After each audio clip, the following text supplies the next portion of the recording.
अस्सलाम वालेकुम student, doctor तमीन Nazir है। आज हम फिजियोलॉजी का नेक्स्ट चैप्टर करते हैं जिसमें हम सेरेब्रल फंक्शन को पढ़ेंगे, सेरेब्रल कॉर्टेक्स के फंक्शंस को। तो लास्ट टाइम हम इसके पार्ट्स के बारे में पढ़े थे, हमने एनाटमी पढ़ी थी, इसकी लेयर्स क्या हैं, इसके कंपोनेंट्स क्या हैं और सेरेब्रल कॉर्टेक्स के पार्ट्स क्या हैं। ठीक है, हमने इसकी 6 लेयर्स पढ़ी, इसके 4 part frontal lobe, parietal lobe, occipital lobe, temporal lobe के बारे में पढ़ा। आज हम इसके फंक्शन के बारे में पढ़ते हैं। तो पार्ट वाइज इसके फंक्शन को देखेंगे। बिस्मिल्लाहिर्रहमानिर्रहीम। आज का लेक्चर का आपका जो हेडिंग है वो बेसिकली क्या है, फंक्शन ऑफ सेरेब्रल कॉर्टेक्स। ठीक है, तो लेक्चर 21 है आपका। हम स्टार्ट करते हैं अपना लेक्चर। तो हमने सब कल पढ़ा था कि सेरेब्रल कॉर्टेक्स के पार्ट्स क्या हैं। तो सबसे पहले बेसिकली 4 पार्ट्स थे इसके, frontal lobe, parietal lobe, occipital lobe और टेम्पोरल लोब। हम सबसे पहले जो फ्रंटल लोब है उसके बारे में पढ़ेंगे, उसके पार्ट्स कौन से हैं। ठीक है, और उसके बाद हम ये देखेंगे कि ये इन पार्ट्स का फंक्शन क्या है। ठीक है, frontal lobe form 1/3 of the cortical surface. आपका जो कॉर्टेक्स का 1/3 एरिया फ्रंटल लोब ने कवर किया। It extend from frontal pole to central sulcus and limited below by lateral sulcus. ये बेसिकली सेंट्रल सर्कस से स्टार्ट होते हुए लेटरल सर्कस की तरफ मूव करता है। अब इसको फर्दर 2 पार्ट्स में डिवाइड किया है, एक प्री सेंट्रल कॉर्टेक्स और pre frontal cortex. Pre central cortex जो है वो पोस्टीरियरली लोकेटेड है, pre frontal cortex interiorly located है। तो अब इसका जो फर्दर आगे पार्ट देखें, primary motor area extend through out the pre central gyrus and adjoining lip of central sulcus. अब जो इसका प्राइमरी मोटर एरिया है प्री सेंट्रल गायरस का, वो प्री सेंट्रल गायरस से स्टार्ट होता है और सेंट्रल सर्कस तक जाता है। अब उसके बाद एरियाज की बात की है कि प्राइमरी मोटर एरिया किस एरिया में लोकेटेड है, वो बेसिकली 4S एंड एरिया 4 है।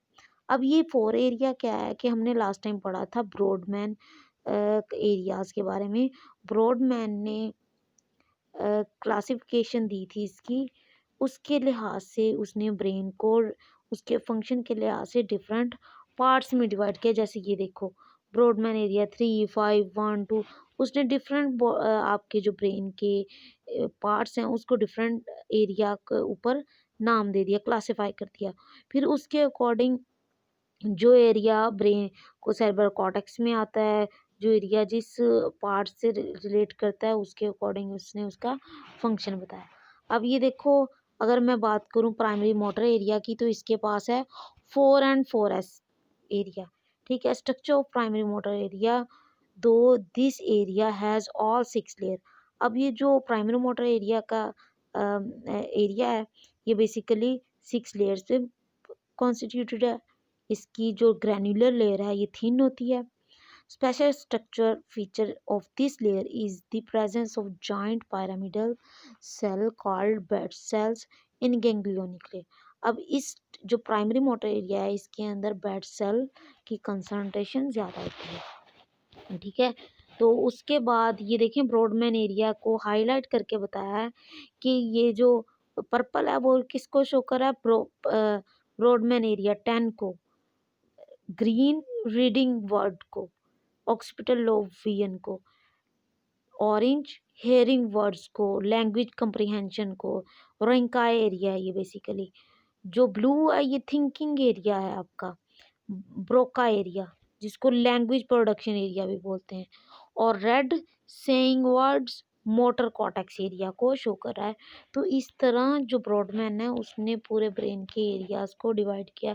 इस पिक्चर में भी यही शो कर रहे हैं कि ये जो हाईलाइटेड एरिया है उसको स्पेशल नाम दिया है 1, 2, 3, 4, 5, 6, 7, 8, 9, 10, और इसने 50+ तक इसने एरियाज को डिवाइड किया। अब हर एरिया को उसको हाईलाइट करके उसको उसका फंक्शन उसने असाइन किया कि उसको उसके फंक्शन के लिहाज से नाम दिया गया। अब ये देखो, ये टेबल है जिसके अंदर जो प्री सेंट्रल और प्री फ्रंटल कॉर्टेक्स हैं, ठीक है, बेसिकली ये फ्रंटल लोब के एरियाज के ए फ्रंट और ई फ्रंट फाइबर्स को शो कर रहा है ये टेबल। तो फ्रंटल एरिया में हमने दो पार्ट्स पढ़े थे, प्री सेंटर कॉर्टेक्स और प्री फ्रंटल। प्री सेंटर का प्राइमरी मोटर एरिया के बारे में हमने भी पढ़ा, इसका 4 and 4S जो एरिया है उसके जो एफरंट फाइबर्स हैं वो कौन से हैं, सेरिबेलम से स्टार्ट होते हैं, ठीक है, थैलेमस से स्टार्ट होते हैं और जाते कहाँ तक हैं, कॉर्टिकोस्पाइनल ट्रैक्ट तक, पोन्स तक, corpus stratum, red nucleus, thalamus, सब थैलेमस और रेटिकुलर फॉर्मेशन। तो ये जो आपका बेसिकली ये ए फ्रंट और ई फ्रंट कनेक्शंस को शो करने का एक टेबल है। इसी तरह प्री मोटर एरिया के अंदर जो ब्रॉडमैन की क्लासिफिकेशन आती है 6, 8, 44, 45, ये इसके एरियाज हैं। प्री सेंट्रल कॉर्टेक्स के अंदर सप्लीमेंट्री एरिया आ जाता है, तो इसके कनेक्शन सबके सेम है। प्री फ्रंटल में एरियाज आपके 9, 10, 11, 12, 13, 14, 29, 23, 24, 32। इसके एफरेंट फाइबर स्टार्ट होते हैं थैलेमस, हाइपोथैलेमस, कॉर्पस ट्राइटम, अमेगडेला और मिड ब्रेन से और जाते किस तक हैं, थैलेमस, हाइपोथैलेमस, टैगमेंटम, क्वाड्रेट न्यूक्लियस और टेम्पोरल लोब तक। ठीक है, तो ये इस तरह कनेक्शन बताए हैं। अब हमने एरिया 4 की बात की तो उसके फंक्शन के बारे में पढ़ते हैं। जो प्री मोटर एरिया के अंदर, it is tapering strip of area situated in pre centre gyrus of the frontal lobe, broad and lies superiorly at the upper border of the hemisphere, and most of the effront of the primary motor area arise from this area। तो इसका function क्या है, basically आपने function पे पर ज़्यादा focus करना है। Area 4 is the centre for movement. Area 4 movement करवाता है as it send all efferent corticospinal fibre of primary motor area. तो ये बेसिकली जो आपकी मूवमेंट है, चाहे वो टंग की मूवमेंट है चाहे बॉडी मूवमेंट हो, तो एरिया 4 करवाता है। Through the fibre of corticospinal tract area 4 activate the lower motor neurons in the spinal cord. तो ये लोअर मोटर न्यूरॉन को भी एक्टिवेट करता है कॉर्टिकोस्पाइनल ट्रैक के through. It activate both alpha motor neurons, gamma motor neurons simultaneously by process called coactivation. तो ये at a time motor और अल्फा और गैमा दोनों मोटर न्यूरॉन्स को एक्टिवेट करता है। उसी की वजह से इसको को एक्टिवेशन के प्रोसेस में इन्वॉल्व किया जाता है। Activation of alpha motor neuron causes conduction of extrafusal fibre. अब दोनों का सेपरेट फंक्शन बताया। Alpha motor neuron extrafusal fibre को कॉन्ट्रैक्ट करते हैं, जबकि गैमा इंट्राफ्यूजल फाइबर्स को कॉन्ट्रैक्ट करेंगे। जब दोनों मिलके काम करेंगे तो एक्स्ट्रा फ्यूजल इंट्राफ्यूजल फाइबर दोनों कॉन्ट्रैक्ट होंगे और आपकी जो मसल टोन होगी वो ऑटोमेटिकली इंक्रीज हो जाएगी। उसके बाद बात आती है, पहले हमने प्राइमरी मोटर एरिया की बात की, ठीक है। अब हम बात करते हैं प्री मोटर एरिया की। प्री मोटर एरिया के अंदर जो ब्रॉडमैन के एरियाज इंक्लूड हैं वो 6, 8, 44 एंड 45 हैं। मोटर अब the premotor area is anterior to primary motor area. ये प्राइमरी मोटर एरिया की निस्बत फ्रंट पे मौजूद होता है in the precentral cortex. The premotor area is concerned with control of postural movement. वो आपकी मूवमेंट से, और ये आपके प्री मोटर एरिया आपके पोस्चर मूवमेंट्स को कंट्रोल करता है by sending motor signal to axial muscle. आपके बॉडी के जितने भी मसल हैं उस तक ये पैगाम पहुंचा के पोस्चर को कंट्रोल करता है। Structure of pre motor area हमने इसका देखा कि ये 6, 8, 44, 45 ब्रॉडमैन एरियाज को इंक्लूड करता है अपने अंदर। तो उसका स्ट्रक्चर के अंदर क्या क्या आ जाएगा, premotor area similar to primary motor area in structure except for absence of joint pyramidal cells in ganglionuclear. अब हमने देखा था कि जो प्री मोटर एरिया है उसकी पर्टिकुलरिटी थी, उसकी खसूसियत थी कि उसके अंदर जो बेड सेल थे, जॉइंट सेल थे वो ज़्यादा थे। अब इस स्ट्रक्चर के अंदर नहीं मौजूद होते। एरिया 6 इसके अंदर क्या होता है, पोस्टीरियर पोर्शन में होता है। In the posterior portion superior, middle and inferior frontal gyri. Frontal gyri के जो posterior, superior and middle part में ये मौजूद होता है। इसकी एरिया 6 के आगे फर्दर 2 डिवीजन है, ए और बी, 6A और 6B। It gives origin to some of the pyramidal tract fibres. अब ये कुछ आपके जो डिसेंडिंग ट्रैक्स थे, pyramidal, एक्स्ट्रा pyramidal, उसमें से ये pyramidal tracks को ओरिजिनेट करता है। The other connection are similar to those of area 4 और बाकी ये एरिया 4 की ही तरह एक्ट करता है। अब अगर मैं इसके फंक्शन की बात करूं, it concern with coordination of movement initiated by area 4। जो एरिया 4 ने मूवमेंट स्टार्ट की थी, ये एरिया 6 क्या करेगा, उस मूवमेंट्स को कोऑर्डिनेट करेगा। It help to make the skilled movement more accurate and smooth. अब जो मूवमेंट एरिया 4 की वजह से इनिशिएट हो रही हैं, एरिया 6 उसको कोऑर्डिनेट कर रहा है और उसको ज़्यादा स्किलफुल बना रहा है। It is believed to be cortical centre for extra pyramidal system. तो ये आपका एक्स्ट्रा पैरामिडल डिसेंडिंग ट्रैक के सिस्टम को भी कोऑर्डिनेट करता है। अब अगर एरिया 6 स्टिमुलेट हो जाए तो उसकी क्या इफेक्ट आते हैं आपकी बॉडी पर। Electrical stimulation of area 6 A in the human being cause the same effect as stimulation of area 6। तो जिस तरह एरिया 4 आपकी बॉडी के अंदर मूवमेंट करवा रहा था, इसी तरह एरिया 6 करवाएगा। However the stimulus must be stronger to evoke response from the area 6। बस आपको थोड़ा इलेक्ट्रिकल सिग्नल जो है वो हाई इंटेंसिटी का देना होगा कि सेम एरिया 6 से एरिया 4 वाला काम करवाने के लिए। The effect of stimulus of this area or stimulation of area of 6 causes generalized pattern of movement like rotation of head, eye, trunk movement the opposite side। आपकी जो हेड और आई की मूवमेंट है, ट्रंक की अपोजिट साइड मूवमेंट है, ये 6A area की stimulation करवाती है। जबकि 6B एरिया की जो रिदमिक आपकी मूवमेंट्स होती हैं, कॉम्प्लेक्स कोऑर्डिनेटेड मूवमेंट्स होती हैं, मसल फेस, बकल कैविटी और लेरिंग्स फेरिंग्स की मूवमेंट होती हैं, वो सारी आपका 6B एरिया करवा रहा है। अब एरिया 8 की बात करूं तो ये फ्रंटल आई फील्ड के ऊपर सिचुएटेड है। ठीक है, it lies anterior to area 6। ये एरिया 6 से एंटीरियर मौजूद होता है। In the pre centre cortex में it is concerned with movement of eyeball. तो ये बेसिकली आपके आई बॉल की मूवमेंट करवाता है। जितना भी डोर्सो मीडियल न्यूक्लियस है ऑफ थैलेमस एंड ऑक्सीपिटल हो, वहाँ से ये ए फ्रंट फाइबर्स को रिसीव करता है और ई फ्रंट फाइबर आपके आई के जो ओकुलर मोटर न्यूक्लियर है उस तक पहुँचाता है।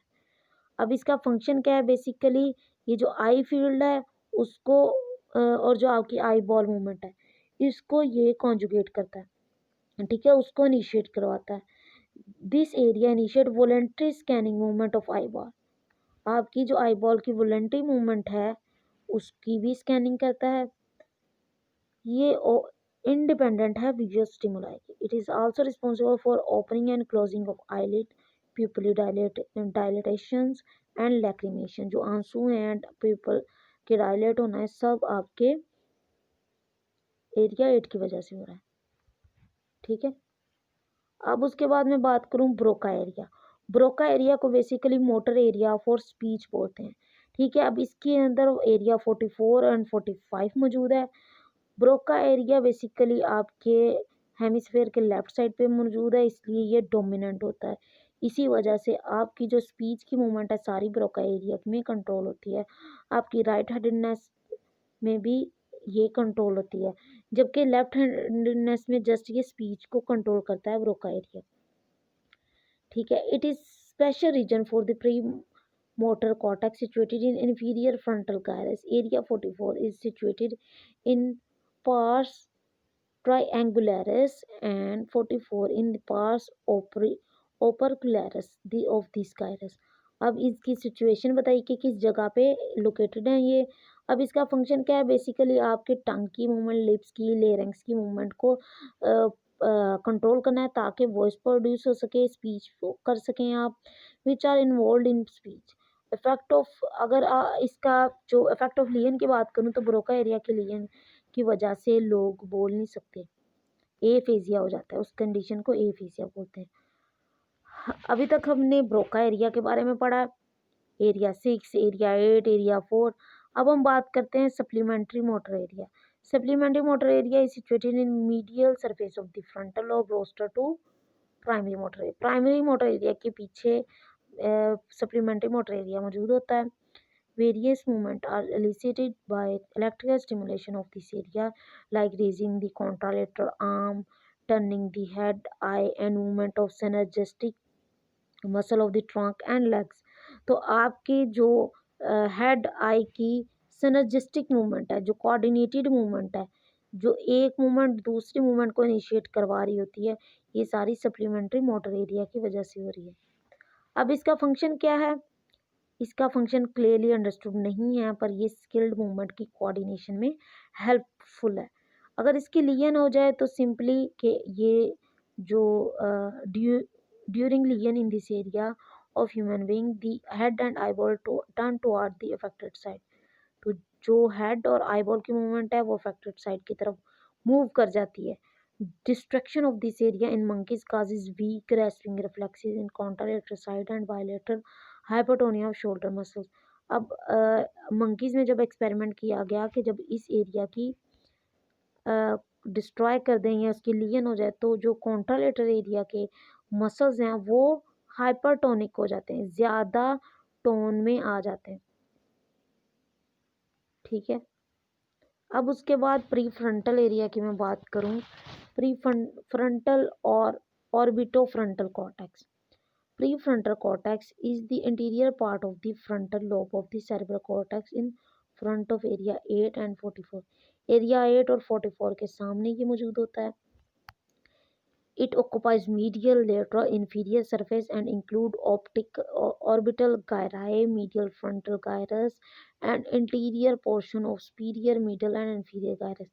तो ये इसकी जस्ट एनाटॉमिकल पोजीशन बताई हुई है। इसके अंदर जो एरियाज इंक्लूड हैं वो 9, 10, 11, 12, 13, 14, 23, 24, 29 एंड 32 हैं। अब ये जो 12, 13, 14, 23, 24, 29, 32 है, ये मीडियल सरफेस में मौजूद है, जबकि 9, 10 और 11 लेटरली मौजूद होते हैं। अब अगर मैं इसके फंक्शन की बात करूं, earlier this area was considered as an inexcitable to electric stimulation। पहले ये समझा जाता था कि जब इस एरिया को इलेक्ट्रिक स्टिमुलेशन दी जाए तो ये एक्टिवेट नहीं होता, hence it was called the silent area or association area। इसको साइलेंट और एसोसिएशन एरिया भी बोलते हैं। But now it is known the stimulation of this area with low voltage electrical stimulus causes change in the activity of digestive, cardiovascular, respiratory, excretory system and other autonomic function। it also causes fear। ठीक है। तो ये basically ये जो function of prefrontal cortex पहले define नहीं था, उसके बाद लेटेस्ट रिसर्चेज में बताया गया कि अगर इसकी कोई लीजन हो जाए तो ये आपके digestive, cardiovascular, respiratory, excretory system के ऊपर भी इफेक्ट करती है। अब इसके फंक्शन की बात करें, it forms the centre for the higher function like emotion, learning, memory, social behaviour. तो आपकी जो इमोशंस हैं, आपकी लर्निंग, मेमोरी, सोशल बिहेवियर है, सब प्रीफ्रंटल कॉर्टेक्स कंट्रोल कर रहा है। शॉर्ट टर्म मेमोरीज भी इसी में रजिस्टर हो रही हैं। जो आपके प्लानिंग का एक्शन है ना, it is the centre for planned action. तो ये जो प्लान्ड एक्शन होते हैं ये भी इसके अंदर आते हैं। This area is the seat of intelligence. और आपकी जितनी भी इंटेलिजेंस है उसको आप प्री फ्रंटल कॉर्टेक्स से ही कंट्रोल कर रहे होते हैं। It is also called the organ of mind. इसको हम ऑर्गन ऑफ माइंड भी बोलते हैं। ये एमसीक्यूज के पॉइंट ऑफ व्यू से इम्पोर्टेंट है। It is responsible for personality of the individual. ये इंडिविजुअल की पर्सनैलिटी में इसकी वजह से इफेक्ट आता है। Pre frontal cortex is responsible for various autonomic changes during emotional condition because of the connection with hypothalamus and brain stem. ठीक है। जो ये कनेक्शन है ये आपके इमोशनल कंडीशन को भी कंट्रोल कर रहा है। अब ये जो पूरा टेबल है इसके अंदर सारी जो प्री सेंट्रल कॉर्टेक्स है, प्री फ्रंटल है, प्री फ्रंटल के बाद फर्दर जो आपका एरियाज हैं टेम्पोरल, ऑक्सीपिटल और प्राइटल एरिया, इसको एक एग्रीगेट करके इसका फंक्शन के बारे में बताया। ठीक है। ये एज ए होल क्वेश्चन भी आ सकता है कि फंक्शन ऑफ सेरेब्रल कॉर्टेक्स बताओ, तो आप इस एरिया में उसके फंक्शंस के बारे में समराइज कर सकते हो इसको। उसके बाद बात आती है प्राइटल लोब की। प्राइटल लोब कहाँ से एक्सटेंड करती है, कहाँ तक जाती है? सेंट्रल सल्कस से ये स्टार्ट होती है। ठीक है। ऑक्सीपिटल लोब की तरफ ये मर्ज होती है। Behind and temporal lobe below. इसके पीछे ऑक्सीपिटल लोब के पीछे तक जाती है और टेम्पोरल लोब के नीचे तक। This lobe is separated from the occipital lobe by parieto occipital sulcus, from temporal lobe by Sylvian sulcus. तो ये चीज़ जो एनाटॉमी करी हमने पहले लेक्चर में कर ली है। इसके 3 एरिया हैं, सोमेस्थेटिक एरिया 1, सोमेस्थेटिक एरिया 2 और सोमेस्थेटिक एरिया ऑफ एसोसिएशन।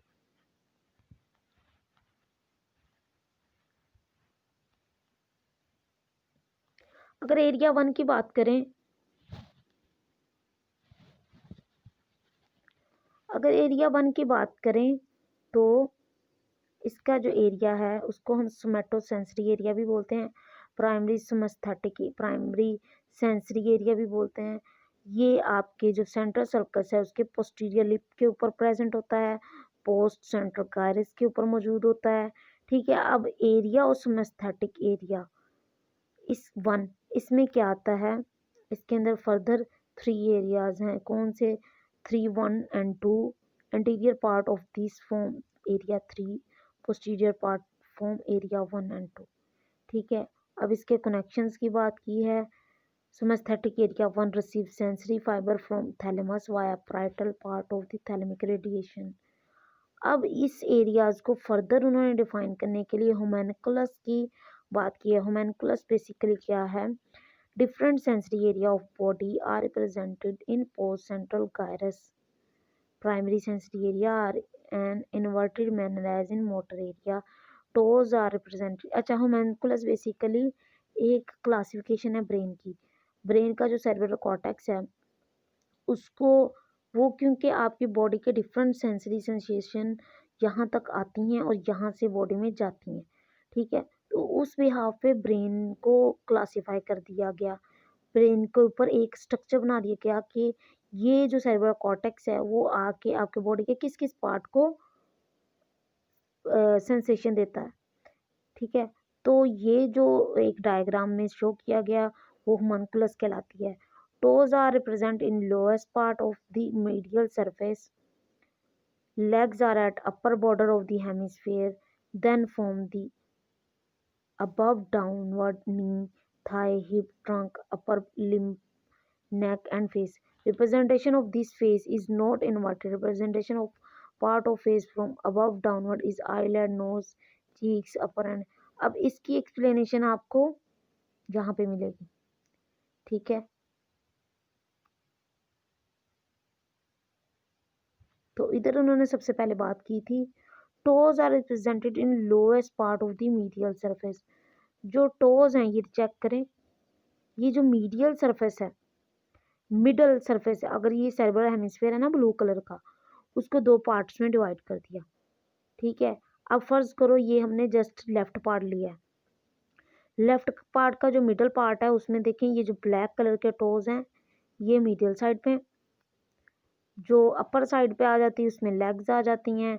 फिर लेग्स के बाद उन्होंने शो किया है आपके बाज, hip, trunk, neck, head, shoulder, elbow, forearm, wrist, hand, fingers.